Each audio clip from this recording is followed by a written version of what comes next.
Do you want to add magic items to your game without making it easy mode for your players?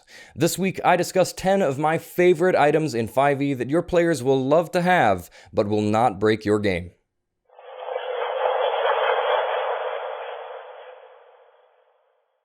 Hello players and GMs, I am Reese, and welcome to another video by Jetpack7.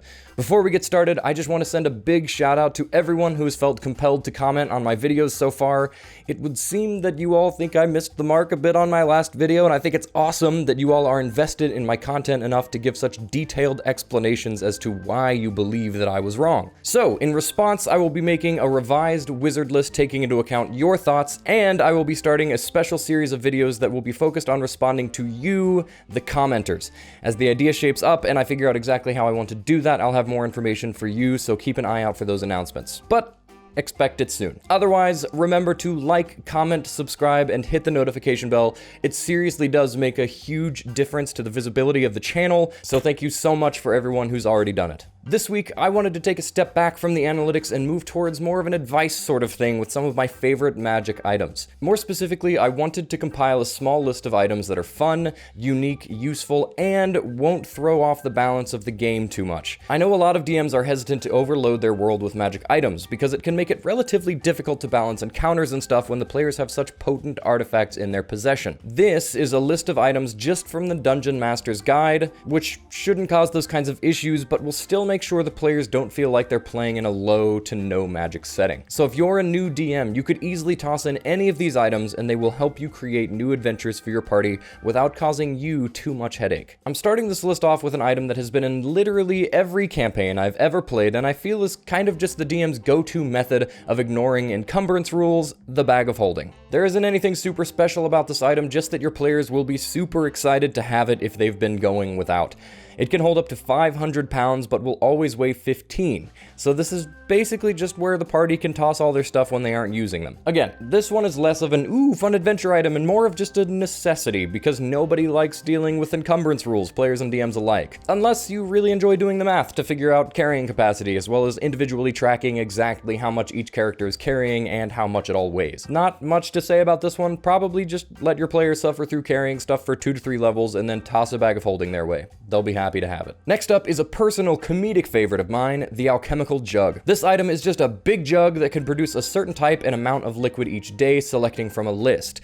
That list is acid, basic poison, beer, honey, mayonnaise, oil, vinegar, fresh and salt water, and wine. So obviously some of these offer real mechanical value, like fresh water, oil, acid, and basic poison. They may be more useful than honey, vinegar, or mayonnaise, but significantly less funny. So much so, in fact, that if I had this item, I'd probably make it my mission to find a mechanical use for all 3 of those substances. Honey to attract a bear, vinegar to scare away some bugs, and mayonnaise to... Honestly, I'm drawing a blank. If you found a mechanical use for mayonnaise in your D&D campaign, please let me know in the comments below, because I am dying to hear what you've come up with. I've said it before, and I'll say it again, your thousands of brains are much more creative than my one, so surely at least one of you out there has used mayonnaise to defeat a monster or something. On a more serious note, this item is awesome because it can provide some roleplay moments via alcohol to your party. It can give fresh water when you're in a survival portion of the campaign, oil for your lanterns, and then of course acid and poison for when you need to hurt stuff. None of it's going to really break the game by any means, but it can be genuinely helpful, as well as give some moments of social interaction that you'd otherwise not necessarily have regular access to. Another item you should add to your campaign is the Immovable Rod. This is basically just a flat iron rod with a button on one end that, when pressed, forces the rod to stay in place. While it's stuck like that, it can hold up to 8,000 pounds, and it requires a DC 30 strength check to move the rod up to 10 feet. This is an item that just serves a lot of utilitarian purposes. Off the top of my head, I can imagine it being a great anchor for a rope if you need to descend a mountainside or cross a chasm or something, but it can serve a ton of different purposes. Look no further than Critical Role. Slight spoilers ahead if you haven't seen Campaign 1. At one point, they are having some trouble locking down a dragon. The dragon would just fly away whenever they try to get close, so their solution is just brilliant and everything D&D should be. They decide to teleport into the belly of the dragon with the immovable rod and press the button and lock it in place. And absurdly enough, it worked. For a bit. Anyway, this is just one example of the kind of ridiculousness you can get up to with the Immovable Rod. It is an item that definitely won't break the game, but will give your players creative methods to try and circumvent certain issues, which is always a great feeling to have as a player. If you're new to DMing, you will definitely also want to add in some sending stones. In the world of D&D, there is no email or texting. In fact, one of the few ways to quickly get in contact with someone who is far away is expending a 3rd level spell slot to cast Sending. The Sending stones essentially allow for one use of the sending spell without having to expend a spell slot. Think about it sort of like a telephone call, but both parties can only say 25 words and then the call ends. It certainly isn't as effective as modern technology, but it prevents your spellcasters from having to waste a rather strong spell slot just to convey a message to someone across the country. This can honestly be a pretty cool item to give your party whenever they've made allies with an organization or faction in whatever setting you're playing. Say they cozy up to a thieves guild but have to leave the city to pursue pressing plot stuff, the thieves guild can give them one of the sending stones and the party can be on their merry way without worrying about how they'll contact them. Plus, it can create some pretty dramatic tension when the party sends the message, but the person on the other line doesn't pick up. Or maybe they do pick up, but it's not who they expected. Either way, it is a useful item and one that will help things just move along more smoothly in your campaign. Next up on my list is the Ring of Mind Shielding. Now, this is one that provides a pretty clear mechanical ability in 5e, but it isn't so strong that your players will gain a huge advantage in every social encounter. It requires attunement, and while you're wearing the ring, you are immune to magic that allows other creatures to read your thoughts, determine whether you are lying, your alignment, or your creature type, and they can only telepathically communicate with you if you allow it. Plus, you can make the ring invisible as an action. There's also a super unique little interaction at the end of this item description. If you die while wearing the ring, your soul enters it, unless it is already hosting another soul. You can choose to remain in the ring or depart to the afterlife, and while you're in the ring, you can telepathically communicate to whoever is wearing it. So yeah, that soul part is pretty cool and a potential workaround for DMs afraid to permanently kill off a player character. Since their soul is housed in the ring, you could give them some sort of advantage on resurrection or something like that.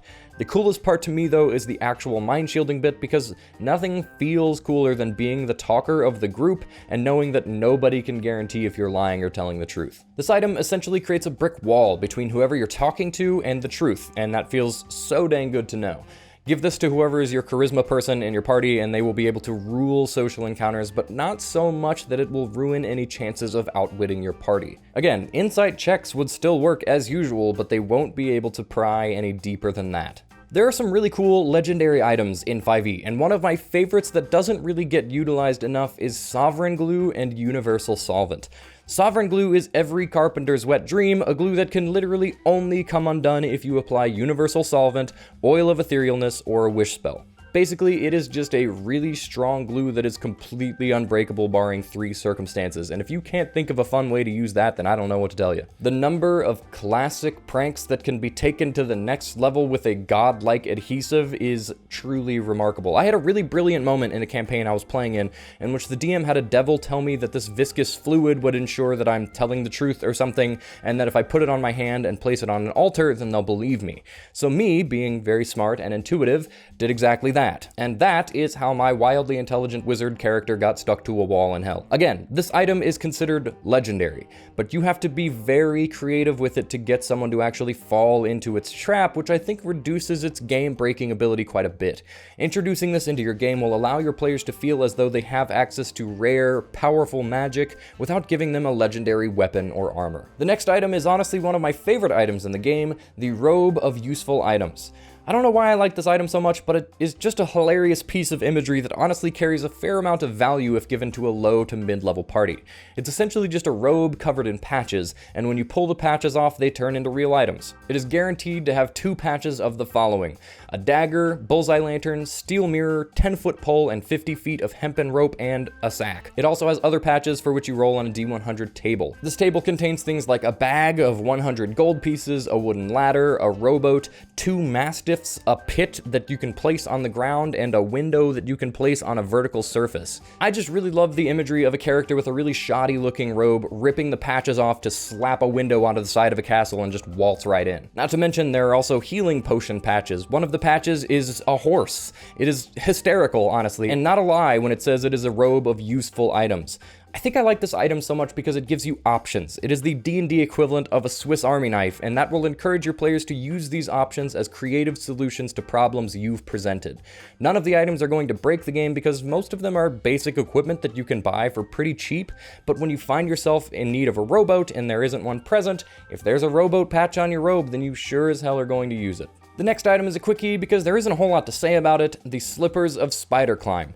Let your players walk on walls. It isn't a game-breaking mechanic, I promise. It is fun, and it will give them more positional options in combat and more creative ways to sneak around without being seen, which is great, but at no point did I feel that this item was too strong the last time I gave it to my party. In fact, it resulted in a hysterical moment where I tried to reverse gravity on the rogue who had it and launch her into a prismatic wall, which could have potentially killed her outright. She looks at me and says, "Wait, but don't I just stick?" And sure enough, she had her boots of spider climb, so my whole dastardly plan was just foiled in an instant. Most of the time before that, she used them to just climb on walls as they were casually traveling, so it honestly hadn't occurred to me that they would come into play in the final boss fight of the campaign, but they sure did. Anyway, yeah, they're a fun item, they let your players goof around, they create funny imagery, and they may end up saving their lives someday. Next up is the Deck of Illusions. This is a super fun item that can create chaos at the right moments but can't deal any actual harm. It is a deck of 34 cards, each card representing a different creature. It functions only if the cards are pulled at random, at which point you can throw it and it creates an illusion of that creature that looks and behaves as the creature would, but it can do no harm. The cards range anywhere from a goblin or a bugbear to a red dragon or a lich, so the illusions could potentially be confusing at worst to absolutely terrifying at best. And honestly, as I'm talking about this, I'm realizing that this deck is just Yu-Gi-Oh! In D&D, and I hate myself for never realizing that before. The monsters can't cause harm to anyone, they'll more than likely create chaos in the ranks of whatever group you're trying to deceive, which is an awesome scene to imagine, and one that certainly won't be too difficult for you to balance as a DM. So yeah, put this item in your game so that your players can play a very one-sided game of Yu-Gi-Oh! Against your NPCs. And finally, the last item on the list is probably my favorite magic item in D&D, the Bag of Beans. Leave it to me to be impressed by a bag of beans. This item is exactly what it sounds like. It is a bag full of beans. 3d4 dry beans to be specific, and there are two ways you can use these beans. You can dump the bag onto the ground, causing them to explode, dealing 5d4 fire damage to creatures caught in the explosion, or you can choose the chaotic and significantly more fun option, you plant the beans. If you plant a bean in the ground and then water it after a minute, something happens. There's a nice little rollable table to determine what happens, and some of the results are just fantastic. A geyser can sprout from the ground, spouting water, beer, juice, tea, vinegar, wine, or oil. A treant can sprout with a 50% chance of being chaotic evil. Some shriekers can sprout. If you don't know what those are, they're basically mushrooms that scream if you get too close. Pink toads that transform into creatures if you touch them. A bullet burrows up, and then two of my favorites. If you roll a 91 to 99, a 60-foot square base pyramid erupts from the ground containing a mummy lord and whatever treasure the GM decides is in the sarcophagus. And if you roll a 100, a giant beanstalk sprouts, growing to the height of the GM's choice. Where that beanstalk goes is up to you. The examples given are a cloud giant's castle, a different plane of existence, or just a nice view. So yeah, this item is super fun, and it's become this unspoken rule that it has to make its way into every one of the campaigns that we play. I will say that there are a couple warnings I'd issue with this item, namely, be prepared for your players to blow through every single bean in a single sitting. This bag of beans provides potential hours of entertainment, and I can assure you that your players will be very tempted to see what chaos these things can offer. Secondly, mummy lords are CR 15 and are super deadly for a group of unsuspecting adventurers. So if you're going to introduce these beans, be prepared for this option, because I think it has happened every single time we've put this in a campaign. If your players are too low level, just change the mummy lord to a few mummies in sarcophagi and then give weaker treasure. Also, keep in mind that once the pyramid is cleared out, your players have a base of operations, so now you're going to have them decorating it. Unless that's just me. Doesn't everyone have interior decorating sessions? Anyway, yeah, this item is probably my favorite in the game because it has produced some of my favorite moments outside of the main plot, and the look of wonder and excitement every time I gave it to my players never gets old. So let go of the reins a little bit with this one and let your players embrace their chaotic tendencies. I promise it will be well worth it. Alright, that is my list of 10 magic items you should put in your campaign that won't cause too much headache.